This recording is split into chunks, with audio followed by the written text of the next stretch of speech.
My name is Ethan. I'm 42 years old from Boulder, Colorado. I've been working as a food truck owner for the past 15 years, serving organic breakfast burritos to college students and hikers. But I've always had this nagging feeling that there was something more to existence than just scrambled eggs and salsa verde. Last year, when my business nearly went under and I found myself questioning everything I thought I knew about reality, I decided to try something I'd never considered before: quantum consciousness regression therapy. The therapist, Dr. Sarah Mitchell, had her PhD in psychology and specialized in what she called expanded consciousness work. I went to her office near the Flatirons, feeling skeptical but desperate.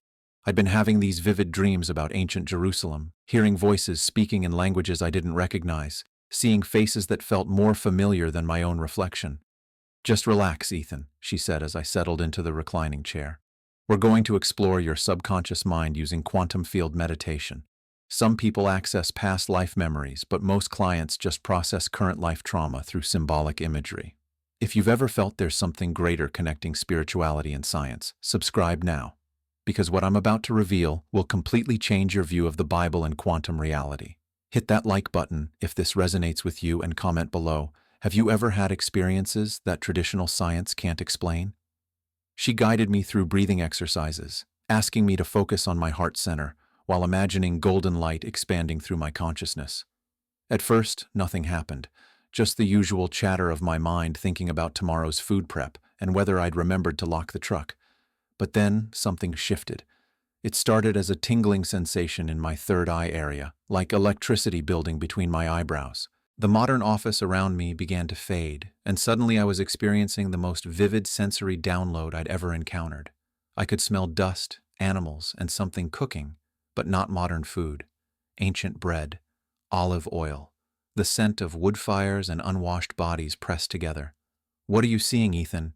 Dr. Mitchell's voice seemed to come from very far away. I'm walking through a stone archway," I heard myself say, though my voice sounded strange and distant.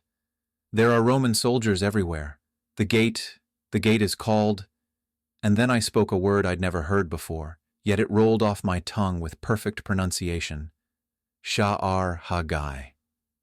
Dr. Mitchell's pen stopped moving. "What did you just say?" "Sha'ar Hagai.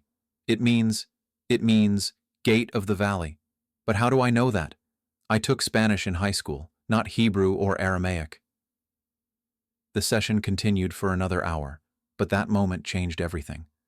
When I came back to normal consciousness, Dr. Mitchell was staring at me with an expression I'd never seen on a therapist's face before, a mixture of scientific curiosity and genuine awe.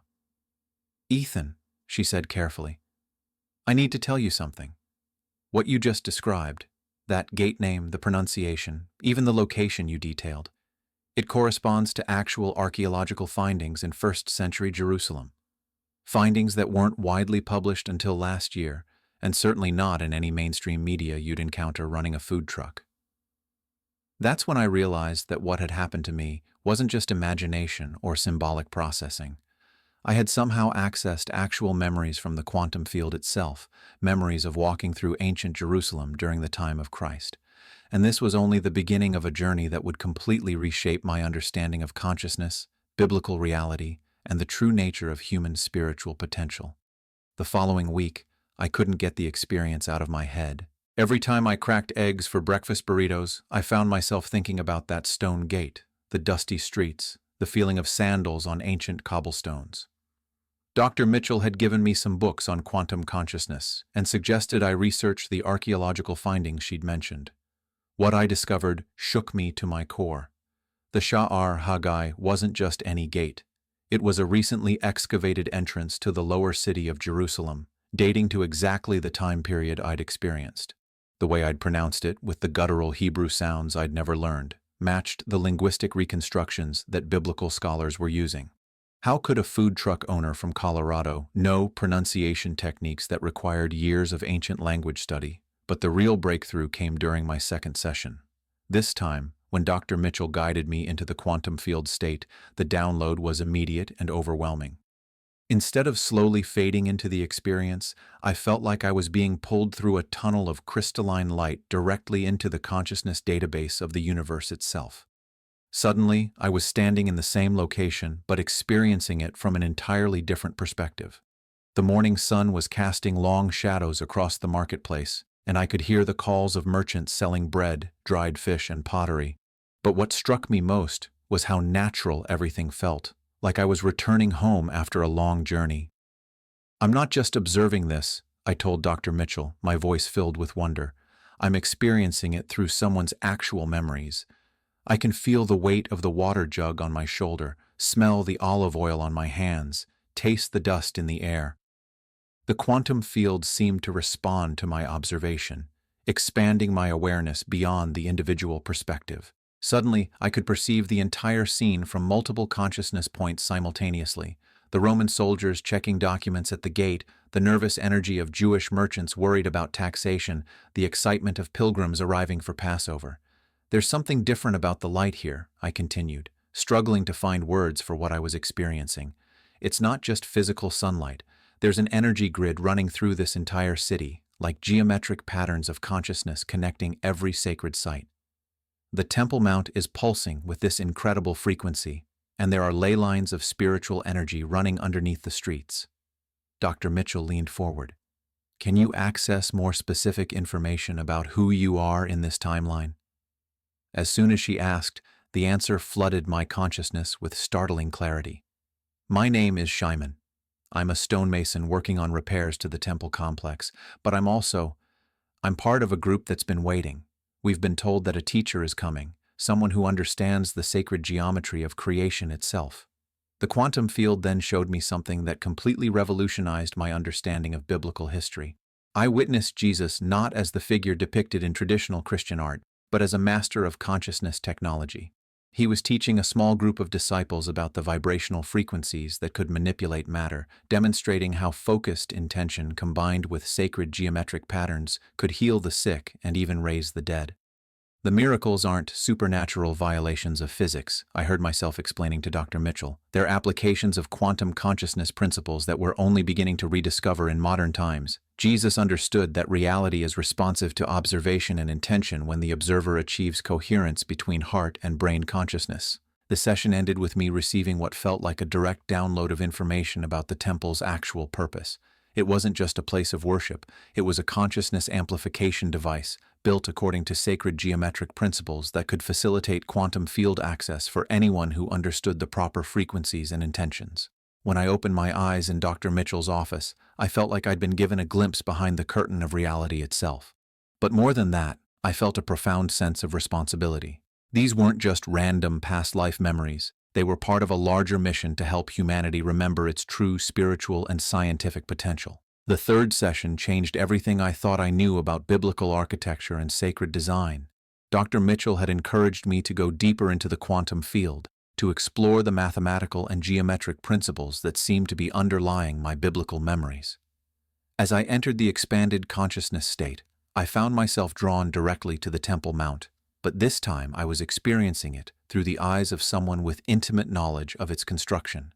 The consciousness I was accessing belonged to a master builder who had worked on the sacred geometry that formed the foundation of the entire complex. "The measurements aren't random," I heard myself explaining to Dr. Mitchell as the visions unfolded. "Every dimension, every angle, every proportion is based on what they called the divine pattern, the same mathematical relationships that create flowers, seashells, and galaxies. It's the universal life pattern, the blueprint of consciousness itself." Through Shimon's memories, I was witnessing something that biblical scholars had theorized but never confirmed. The temple was designed as a massive consciousness amplification device, using the same sacred geometric principles that modern quantum physicists were discovering in their studies of the unified field. The most incredible revelation came when I observed Jesus teaching a small group of disciples inside one of the temple's inner chambers. He was demonstrating how the geometric patterns carved into the stone walls weren't just decorative, they were functional consciousness technology. "Watch carefully," Jesus was saying in Aramaic, though somehow I understood every word. "When the sacred geometry aligns with focused intention and heart coherence, the quantum field responds. Reality becomes malleable to consciousness when the observer understands the mathematical language of creation." He placed his hands on a specific geometric pattern carved into the limestone wall, a complex flower-like design that I now recognize as what modern researchers call the flower of life. As his consciousness aligned with the mathematical frequencies embedded in the stone, the entire chamber filled with a golden light that seemed to emanate from the geometry itself. "The kingdom of heaven is not a place," Jesus continued. "It's a frequency. When your consciousness resonates with the sacred mathematical patterns that underlie all creation, you access the dimensional reality where miracles are simply the natural response of a universe that operates according to consciousness-responsive quantum principles." What struck me most was how scientific his teaching was. This wasn't mystical mumbo-jumbo, it was advanced physics explained through the framework of sacred geometry. Jesus was demonstrating that the same mathematical relationships that govern atomic structures also govern consciousness expansion and reality creation. Through Shyman's expanded awareness, I could perceive the entire temple complex as an interconnected network of consciousness activation chambers. Each room was designed with specific geometric proportions that facilitated different levels of quantum field access. The Holy of Holies wasn't just the most sacred space, it was the most scientifically precise consciousness interface, built according to mathematical principles that could facilitate direct communication with the unified field of creation. "As a man thinketh in his heart, so is he," Jesus quoted from the ancient scriptures, but then added something that wasn't recorded in any biblical text. This isn't metaphor, it's quantum mechanics. The heart-brain coherence created by aligned thinking literally collapses probability waves into manifest reality. The sacred geometry around us amplifies this natural process. The session ended with me receiving detailed information about specific geometric patterns that could facilitate consciousness expansion. I found myself drawing complex mathematical designs when I came back to normal awareness, patterns that Dr. Mitchell later confirmed matched both ancient sacred geometry and cutting-edge research in consciousness studies. But the most profound realization was understanding that these weren't lost ancient secrets. The sacred geometric principles that Jesus taught were still accessible to anyone willing to explore the intersection of consciousness, mathematics, and quantum physics. The temple may have been destroyed, but the consciousness technology it represented was encoded in the very structure of reality itself. By the fourth session, Dr. Mitchell had connected me with a researcher from the Institute of Heart Math who was documenting cases like mine. Dr. Jennifer Walsh specialized in heart-brain coherence and was fascinated by my ability to access biblical memories through what she called quantum heart activation. "What you're experiencing," Dr. Walsh explained before the session, "aligns with our research showing that the heart generates a stronger electromagnetic field than the brain. When heart and brain achieve coherence, consciousness can access non-local information, including what appears to be historical memory stored in the quantum field itself." As I settled into the now familiar expanded state, I felt drawn to a specific moment in Shimon's memories that I hadn't accessed before. I was sitting in a small chamber adjacent to the temple, part of a group of about 20 men and women who had gathered to learn directly from Jesus about what he called the technology of the heart. "Your heart is not just a pump," Jesus was explaining, his hands demonstrating energy patterns in the air that I could somehow see as geometric light formations. "It's a consciousness interface designed to connect you with the unified field of creation. When you achieve coherence between heart and mind, you become a co-creator with the divine consciousness that underlies all reality." Through Shyman's experience, I felt Jesus guide the group through breathing techniques that were remarkably similar to the heart coherence exercises that modern researchers had developed. But there was something more, an understanding of how to use sacred geometry to amplify the heart's electromagnetic field. "Breathe into your heart center," Jesus instructed, "and as you do, visualize the sacred pattern we carved into the chamber walls flowing through your consciousness. This geometric frequency will align your personal energy field with the universal pattern of creation." As I followed the ancient instructions, something extraordinary happened. I could feel my heart rhythm synchronizing not just with the breathing pattern, but with what felt like a cosmic heartbeat, a fundamental pulse that seemed to underlie all of existence. Dr. Mitchell later told me that the heart rate monitor they had attached showed I had achieved a level of coherence that was off their measurement charts. But the real breakthrough came when Jesus began teaching about unconditional love as a quantum force. "Love is not an emotion," he was explaining to the group. "It's the fundamental frequency that holds all creation together. When you generate unconditional love through heart coherence, you're accessing the same force that binds atoms, creates galaxies, and maintains the quantum entanglement between all conscious beings. Through this expanded heart consciousness, I began to understand biblical miracles from an entirely new perspective. The healing of the blind, the multiplication of loaves and fishes, even the resurrection. These weren't supernatural violations of natural law. They were demonstrations of what becomes possible when human consciousness achieves perfect coherence with the love frequency that powers the universe. In Him we live and move and have our being, Jesus quoted from the ancient texts, because the love consciousness that you call God is not separate from you. It's the quantum field in which your individual awareness exists. When you align your heart with this field through coherence and sacred intention, miracles become the natural expression of consciousness, operating at its designed frequency. The most profound moment came when I experienced Jesus transmitting what He called the Christ frequency directly into my heart center. It felt like liquid golden light pouring into every cell of my being, carrying with it an understanding that this same consciousness potential existed within every human being. This is not about worship, Jesus emphasized. This is about remembering your true nature as consciousness itself, temporarily focused through a physical form. The heart coherence techniques I'm teaching will allow you to access this Christ consciousness, this unified field awareness, whenever you choose to align with love instead of fear. When I returned to normal consciousness, I found that something permanent had shifted. The heart coherence state that I had achieved during the biblical memory was still accessible to me. Dr. Walsh's instruments confirmed that my heart rhythm patterns had fundamentally changed, showing a level of variability and coherence that typically took months of training to achieve. But more importantly, I could feel a constant connection to what I could only describe as the love frequency that Jesus had demonstrated. It was as if the quantum heart activation I had experienced in first-century Jerusalem had somehow activated dormant circuits in my modern consciousness. The fifth session was when I first began to understand that consciousness isn't bound by linear time the way our physical bodies are. Dr. Mitchell had introduced me to Dr. Robert Chen, a quantum physicist from Berkeley who was researching what he called non-local consciousness phenomena. He wanted to monitor my brain activity while I accessed what he termed quantum timeline interfaces. If consciousness can indeed access information from different temporal coordinates, Dr. Chen explained as he attached the EEG sensors, we should see specific brainwave patterns that correspond to what physicists call quantum coherence states. As I entered the expanded consciousness field, something unprecedented happened. Instead of experiencing a single linear memory through Scheinman's perspective, I found myself able to observe multiple timeline layers simultaneously. It was as if I could see the biblical events from several consciousness vantage points at once, like having multiple camera angles of the same historical moment.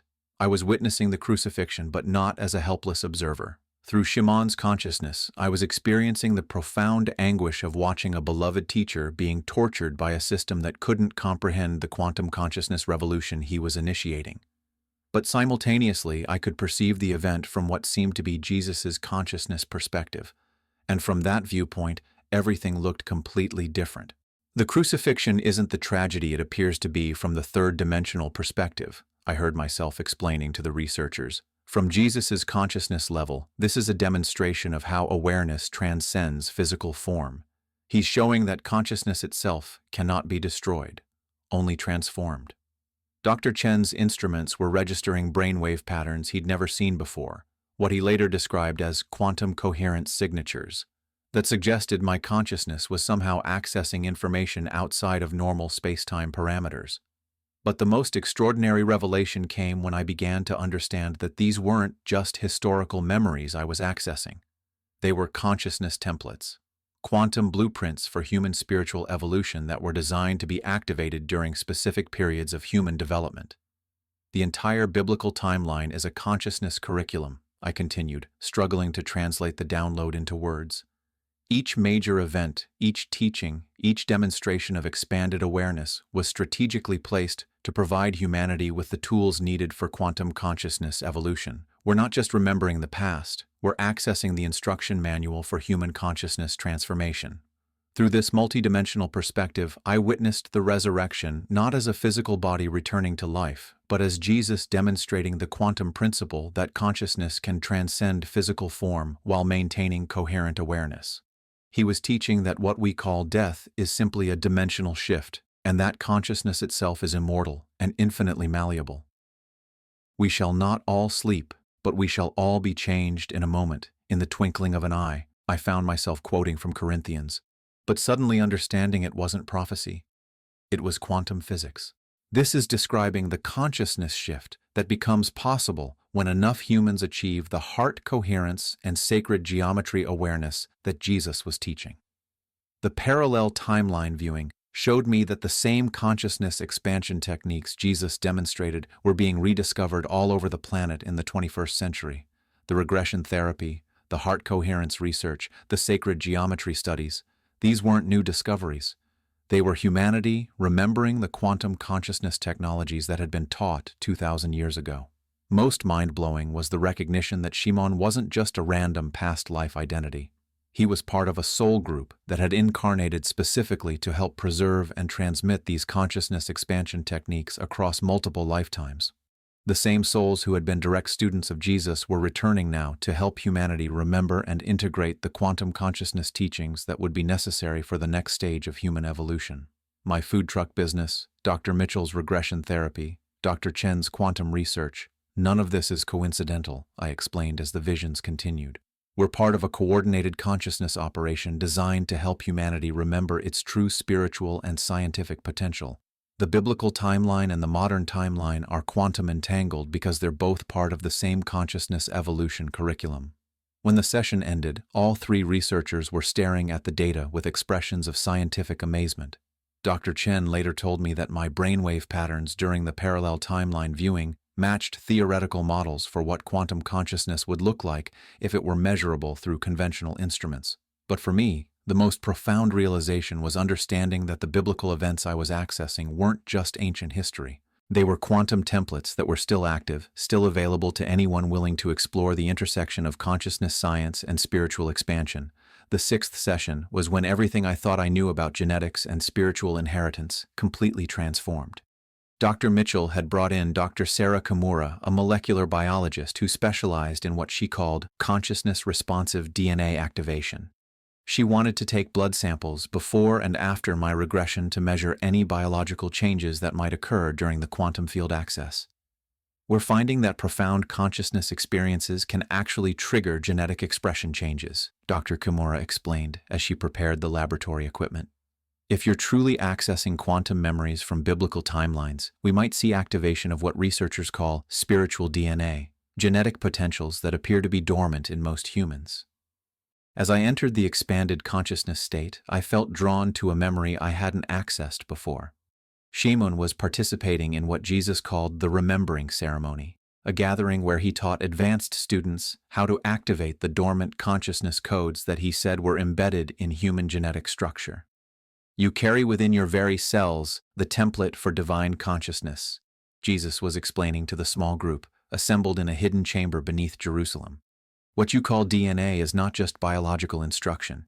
It's consciousness programming that can be activated through specific combinations of sacred geometry, heart coherence, and quantum field intention. Through Shimon's awareness, I experienced Jesus placing his hands on each student's head while they focused on particular geometric patterns carved into the chamber walls. But this wasn't just symbolic ceremony. I could feel actual cellular changes occurring as the biblical memory unfolded. And he was transfigured before them, and his face shone like the sun, I found myself quoting from Matthew, but suddenly understanding that this wasn't describing a one-time miraculous event. This is the activation process, when human DNA responds to consciousness intention aligned with sacred geometric frequencies, the physical body becomes a light transmission device. As the biblical memory deepened, I felt an extraordinary tingling sensation spreading through my entire body. It started in my heart center and radiated outward, carrying with it what felt like genetic information being downloaded directly from the quantum field. Dr. Kimura's instruments were registering dramatic changes in my cellular electrical activity. The Christ consciousness isn't something external that we worship, Jesus was teaching the group. It's the fully activated human genetic potential. When you achieve coherence between heart awareness, geometric understanding, and quantum field intention, you activate the same DNA sequences that allow consciousness to directly manipulate matter and energy. Through this biblical memory, I witnessed Jesus demonstrating advanced abilities that weren't supernatural miracles. They were the natural result of activated human genetic potential, healing through touch, perceiving others' thoughts, manipulating physical matter through focused intention. These were simply what became possible when human DNA expressed its full consciousness programming. But the most incredible part was feeling this same activation beginning to occur in my modern cellular structure. As Shimon received the DNA activation transmission from Jesus, I could feel corresponding changes happening in my own genetic expression. It was as if the quantum field was using the biblical memory as a bridge to activate dormant potentials in my contemporary biological system. Your third eye activation is not metaphorical, Jesus continued in the memory. It's the result of specific genetic sequences responding to consciousness direction. When these sequences activate, your pineal gland becomes a quantum consciousness interface, allowing direct access to non-local information and dimensional communication. Dr. Kimura later told me that my blood work showed activation of genetic sequences that she'd never seen expressed in normal humans.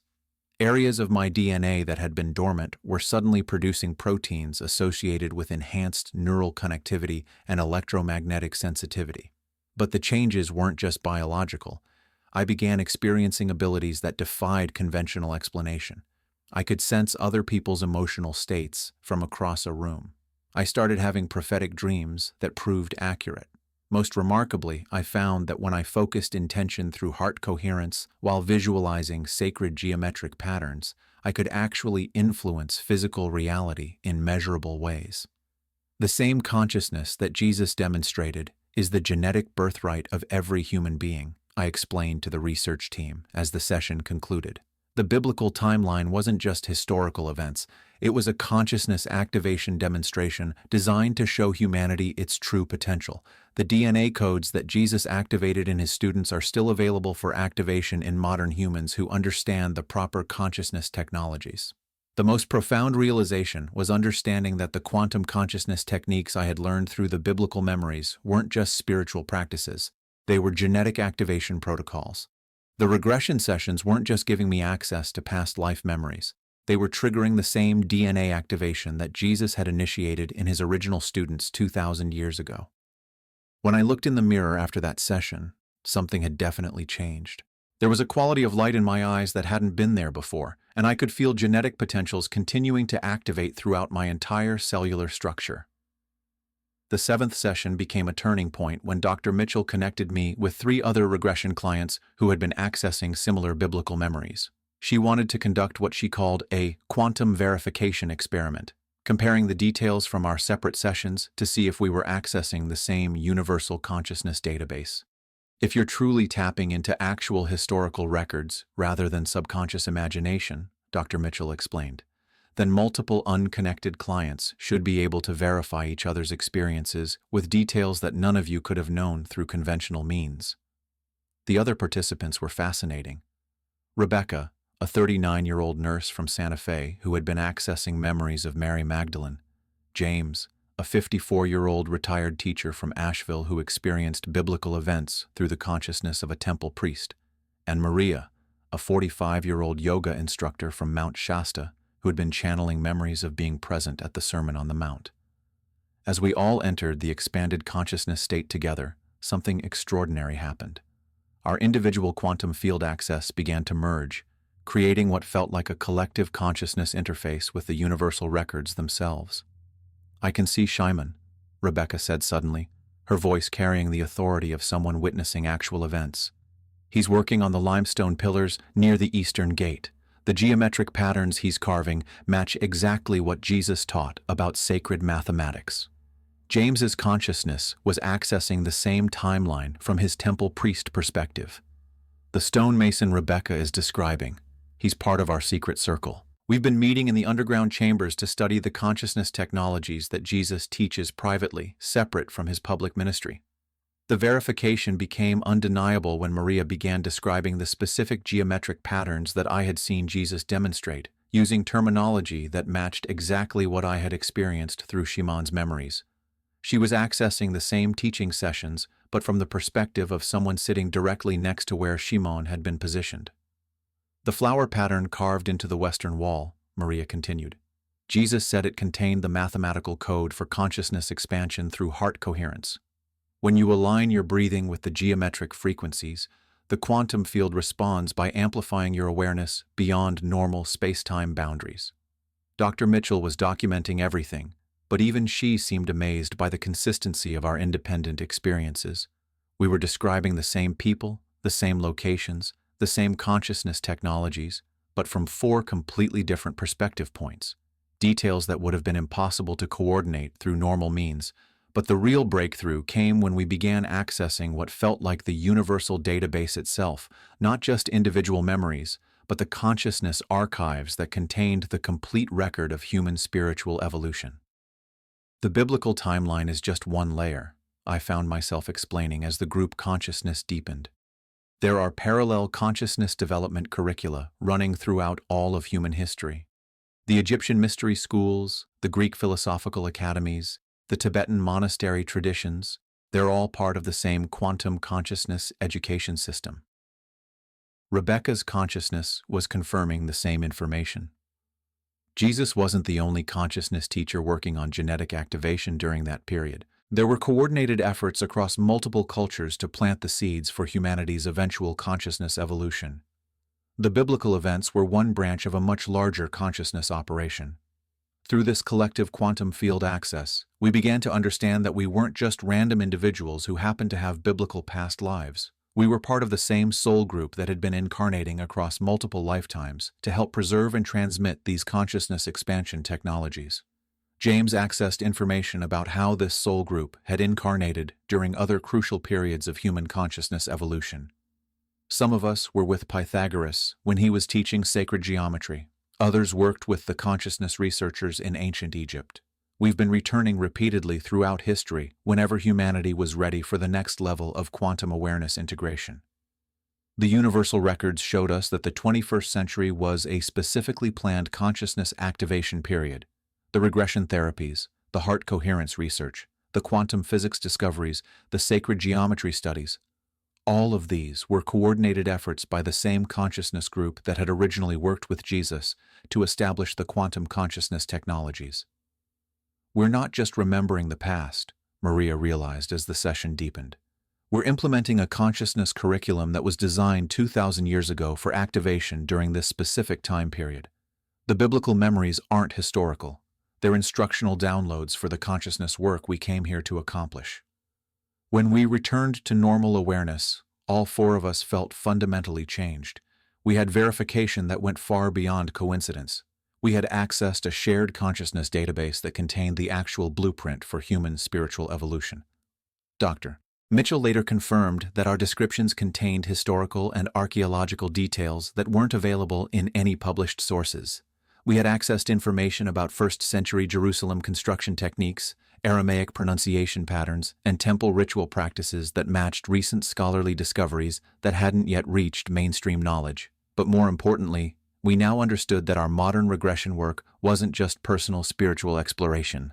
We were part of a coordinated consciousness operation designed to help humanity remember and integrate the quantum technologies that would be necessary for the next stage of human evolution. The 8th session marked the beginning of what Dr. Mitchell called practical quantum consciousness application. Having verified the authenticity of our biblical memory access through the group work, she wanted to explore whether the consciousness technologies we'd learned could be applied to contemporary reality creation. If Jesus was truly teaching quantum consciousness principles 2,000 years ago, she explained, then the techniques you've accessed through Shimon's memories should be functional in modern applications. Let's see if you can consciously shift between biblical timeline awareness and present moment reality creation. As I entered the expanded consciousness state, I felt a new level of control over the quantum field interface. Instead of being passively drawn into Shimon's memories, I could now consciously choose to access specific teachings and then immediately apply them to my current life circumstances. I focused on a memory where Jesus was teaching about what he called reality responsiveness, the principle that physical reality adjusts to consciousness when the observer achieves proper alignment with quantum field mechanics. Reality is not fixed, Jesus was explaining to the advanced students. It exists in quantum potential until consciousness collapses specific possibilities into manifest experience.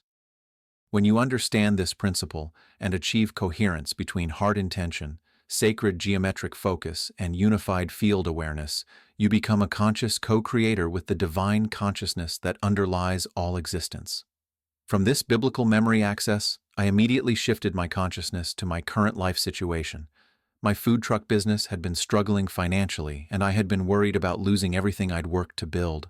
But now, with the quantum consciousness technologies fresh in my awareness, I decided to apply Jesus' reality creation teachings to this modern challenge. Using the heart coherence techniques I had learned through Shimon's memories, I synchronized my breathing with sacred geometric visualizations, while focusing intention on my business operating in perfect harmony with universal abundance principles. But this wasn't just positive thinking. It was quantum field manipulation based on consciousness technologies that had been scientifically demonstrated 2,000 years ago. Within days, the results were undeniable. 3 new corporate contracts appeared seemingly out of nowhere. A local organic supplier offered me wholesale prices that would dramatically improve my profit margins. Most remarkably, the city planning department contacted me about expanding food truck operations in high-traffic areas that had previously been restricted. Dr. Mitchell documented everything, but she was particularly interested in my ability to consciously shift between biblical consciousness access and modern reality creation. "You're demonstrating that these aren't just historical memories," she observed.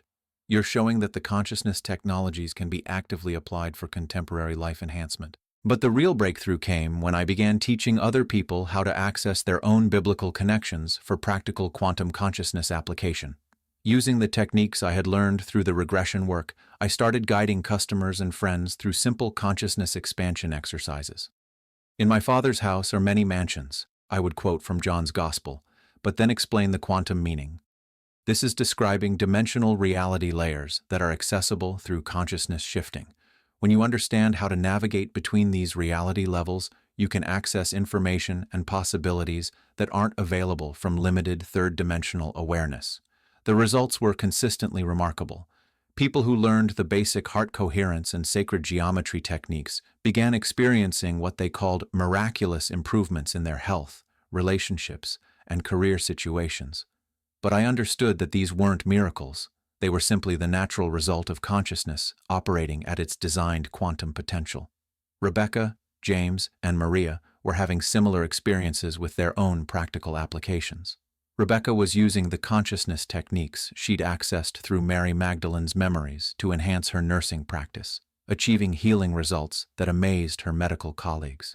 James was integrating the temple consciousness technologies into education programs that were dramatically improving student learning outcomes. "We're not just remembering biblical consciousness," I realized during one session. "We're implementing a modern consciousness revolution based on scientifically validated spiritual technologies that were preserved in the quantum field for exactly this purpose."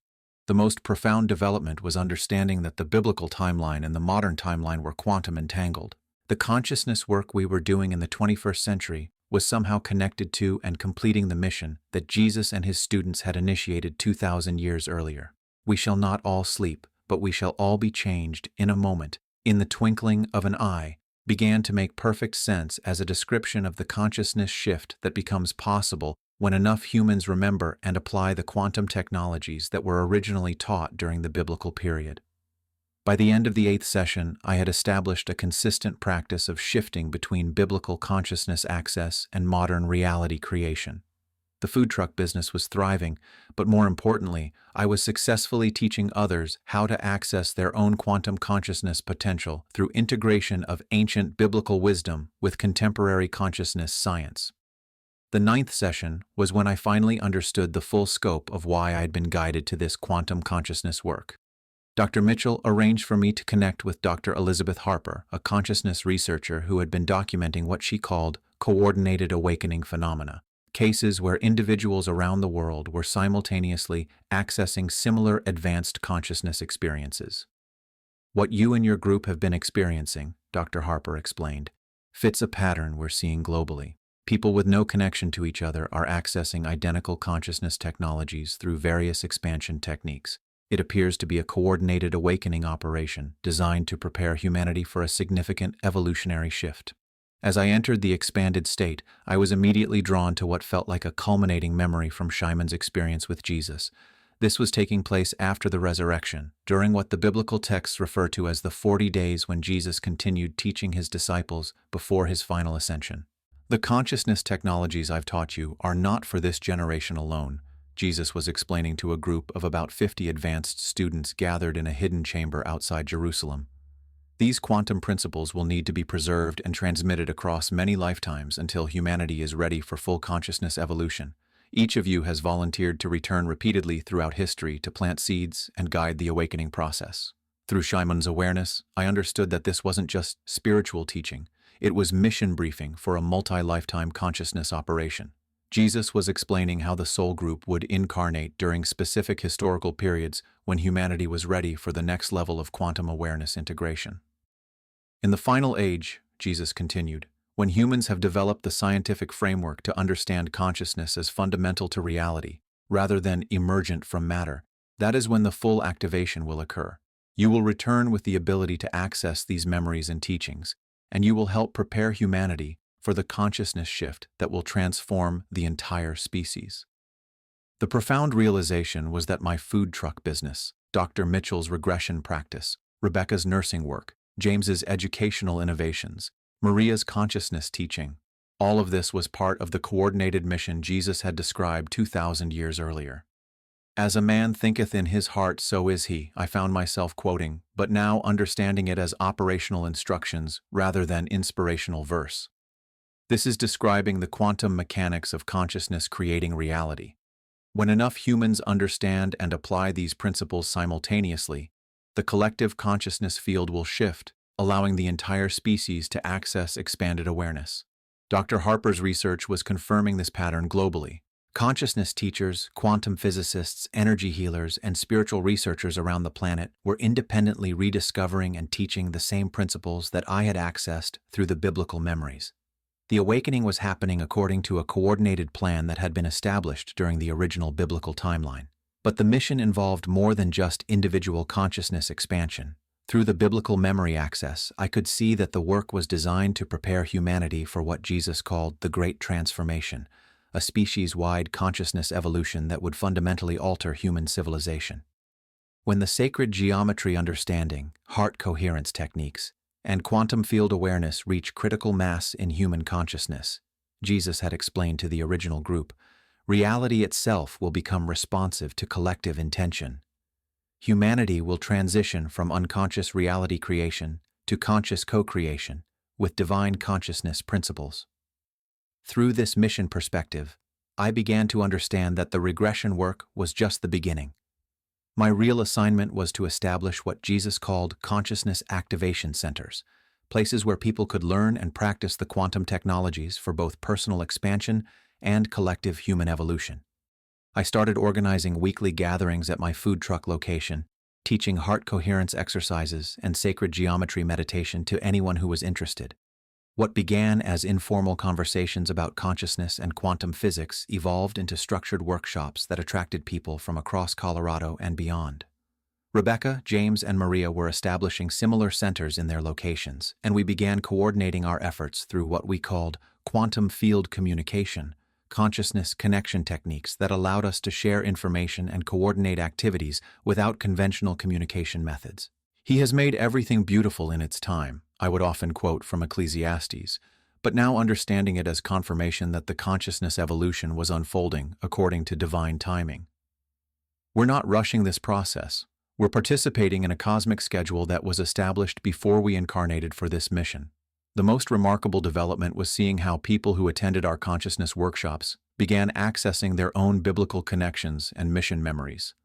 The quantum technologies we taught seemed to activate dormant awareness in others, creating an expanding network of people who remembered their participation in the original consciousness operation. By the end of the 9th session, I understood that the individual regression work had been preparation for collective mission activation. The biblical memories weren't just personal spiritual experiences. They were mission instructions for humanity's consciousness evolution, and the time for full implementation had arrived. The 10th session was unlike any of the previous experiences. Instead of accessing specific biblical memories, I found myself in what Dr. Mitchell described as prophetic consciousness, perceiving not just the past, but the timeline of humanity's consciousness evolution extending into the future. Dr. Harper had brought additional researchers to document what she suspected would be a culminating session. Based on the progression we've observed, she explained, you appear to be accessing what we might call the master timeline, the complete consciousness curriculum that extends from the biblical period through humanity's eventual evolution into a quantum-aware species.